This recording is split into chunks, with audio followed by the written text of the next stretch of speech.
Welcome. Welcome viewers, you are watching Tube Science Learning Academy. Tube Science Learning Academy official YouTube চ্যানেলে তোমাদের প্রত্যেককে স্বাগত জানাই। আজকে আমরা যে বিষয়টা নিয়ে তোমাদের সাথে আলোচনা করব, বর্তমান পরিস্থিতি প্রেক্ষাপটে দাঁড়িয়ে খুবই গুরুত্বপূর্ণ একটা ভিডিও। সেটা হচ্ছে তোমরা প্রত্যেকে একটা নোটিফিকেশনের সম্মুখীন হয়েছো এবং তোমাদের মধ্যে প্রচুর প্রশ্নচিহ্ন। তোমরা অলরেডি আমাকে ফোন করেছো অনেকেই। তো তার মধ্যে যেটা সবচেয়ে বড় আলোচ্য বিষয় যেটা হয়েছে সেটা হচ্ছে পিএসসি ক্লার্কশিপের প্রিলিমিনারি পরীক্ষা হতে চলেছে ডিসেম্বর মাসে এবং মিসসেলিনিয়াস চলেছে তার কিছুদিন আগে এবং WBCS এক্সিকিউটিভ, মানে তিনটে বড় বড় এক্সাম।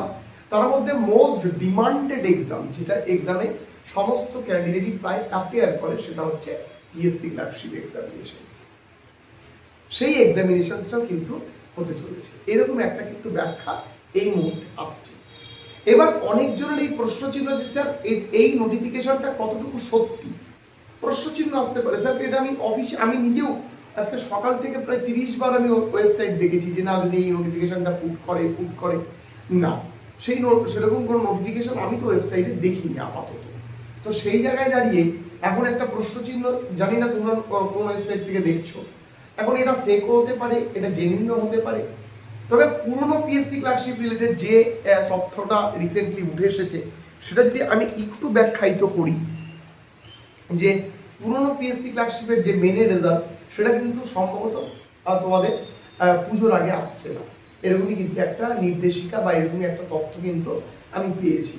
পুজোর পরে আসবে, তার কারণ প্রচুর খাতা দেখা বাকি এবং প্রক্রিয়া সম্পূর্ণরূপে বন্ধ ছিল। তার কারণ সিলেকশন, আমাদের ইলেকশন চলছিল, সেখানে হিউজ ক্যান্ডিডেট তারা কিন্তু মানে বলা যেতে পারে একটা বলে রাজ্য সরকার চেঞ্জ করার ফলে প্রচুর প্রসেসে একটু লেট হয়েছে, ফলে আস্তে দেখা শুরু হয়েছে এবং সেটা পুজোর আগে সম্ভব নয়। যদি সম্ভব হয় তাহলে পুজোর পরে রেজাল্ট দেবে। তো পুজোর পরে যদি রেজাল্ট দেয় তাহলে সেটা আর টাইপিং টেস্টটা কবে হতে পারে, এইটা নিয়ে একটা বিশাল বড় প্রশ্ন চিহ্ন। তো টাইপিং টেস্ট মোটামুটি যেটুকু আপডেট বা যেটুকু তথ্য উঠে আসছে, টাইপিং টেস্ট মোটামুটি ধরে রাখো ডিসেম্বর মাস বা অক্টোবর নভেম্বরেও হতে পারে। অক্টোবরে না হলে নভেম্বরে বা নভেম্বরের শেষে বা ডিসেম্বরের ফার্স্টে, এরকমই কিন্তু হয়। তো তোমাদেরও কিন্তু সেই অনুযায়ী কিন্তু প্রিপারেশন নেওয়া। এবার সবচেয়ে বড় সমস্যা হচ্ছে এতদিন ধরে পরীক্ষা দিয়ে ছেলেপেলে কিন্তু টাইপিং এর প্রিপারেশন দিতে পারছে না। আবার যদি নতুন পিএসসি ক্লার্কশিপের পরীক্ষা হয় তার প্রিপারেশনও নিতে হবে। আজকে অনেক ক্যান্ডিডেট ফোন করে বলেছে স্যার আপনি পিএসসি ক্লার্কশিপের ব্যাচ লঞ্চ করুন প্রিলিমিনারির জন্য, আমরা সেই ব্যাচে পড়বো। তো আমরা আমাদের টিমের সাথে কথা বলছি এবং তোমাদেরকে অবশ্যই ইউটিউব সেকশন, ইউটিউবের কমিউনিটি পোস্ট, টেলিগ্রাম, হোয়াটসঅ্যাপের যে সমস্ত চ্যানেল রয়েছে আমাদের একাডেমি, প্রত্যেকটা চ্যানেলে তোমাদেরকে কিন্তু আমরা সেই আপডেট দেবো যদি কোনো রকম কোনো ব্যাচ লঞ্চ করি। এইবার সবচেয়ে বড় প্রশ্ন ছিল, তোমরা এই জায়গায় দাঁড়িয়ে তোমাদের প্রস্তুতি কি হবে? তোমরা কি শুধুই টাইপিং করবে না প্রিলিমিনারির জন্য আবার করবে? দেখো সামনে দুটো বড় এক্সাম, একটা মিসসেলিনিয়াস, একটা WBCS এক্সিকিউটিভ। মিসসেলিনিয়াসের প্রিলিমিনারি অ্যাটেন্ড করতে হবে, WBCS এর প্রিলিমিনারিও তোমাদের অ্যাটেন্ড করতে হবে। এবার মিসসেলিনিয়াসের পড়াশোনা যদি কেউ ঠিকঠাক ভাবে করে আর তার সঙ্গে যদি ইংলিশ গ্রামারটা একটু ভালো করে পড়ে, তার কিন্তু পিএসসি ক্লার্কশিপ পাস হবেই বা ক্লিয়ার হবেই। তার কারণ আউট অফ 50 মার্কস বলতে পারে মিসসেলিনিয়াসের কোশ্চেন স্ট্যান্ডার্ড যথেষ্ট হয় থাকে, ম্যাথামেটিক্সের স্ট্যান্ডার্ডও যথেষ্ট হয় থাকে। আমরা প্রিভিয়াস ইয়ারে পড়িয়েছি, ছাত্রছাত্রী কোয়ালিফাই করেছে। ফলে আমি এই জায়গায় দাঁড়িয়ে তোমাদের একটা প্রশ্ন বলতে পারি, যদি তোমরা মিসসেলিনিয়াসের ম্যাথের প্রিপারেশনস নিয়ে থাকো তাহলে তোমরা পিএসসি ক্লার্কশিপের ম্যাথ ইজিলি হ্যান্ডেল হয়ে যাবে, ক্লিয়ার হয়ে যাবে।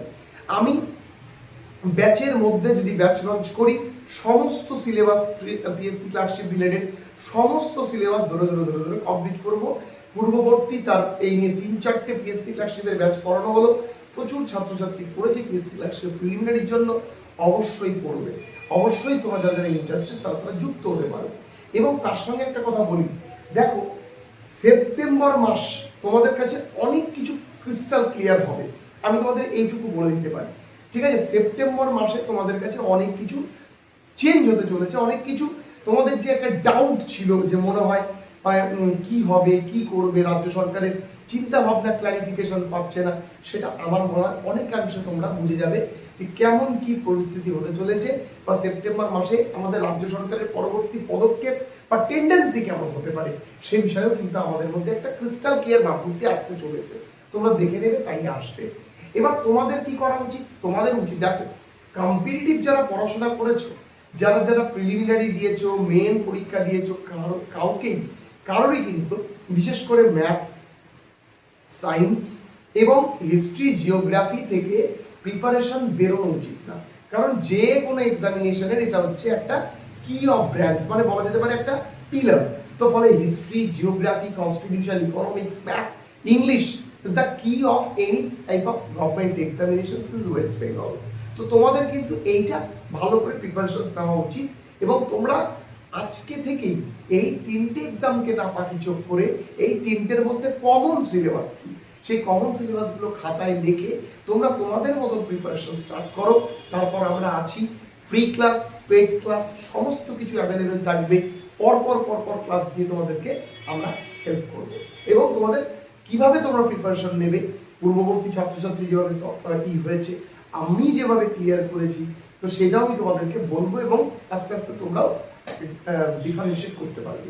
চলো আজকে এইটুকুই, দেখা হচ্ছে পরবর্তী ভিডিওতে। আমি এখনো অবধি জানি না এটা এই নোটিশটা সত্য না মিথ্যা, তবে আমি সত্য ধরেই এগোচ্ছি, কারণ বি পজিটিভ, আমাদের প্রত্যেককে এগোতে হবে, এক জায়গায় স্থির হয়ে থাকলে চলবে না। সবাই খুব ভালো থেকো, সুস্থ থেকো, শুভরাত্রি। আবার কালকে দেখা হবে আবার কোনো ইন্টারেস্টিং টপিক নিয়ে।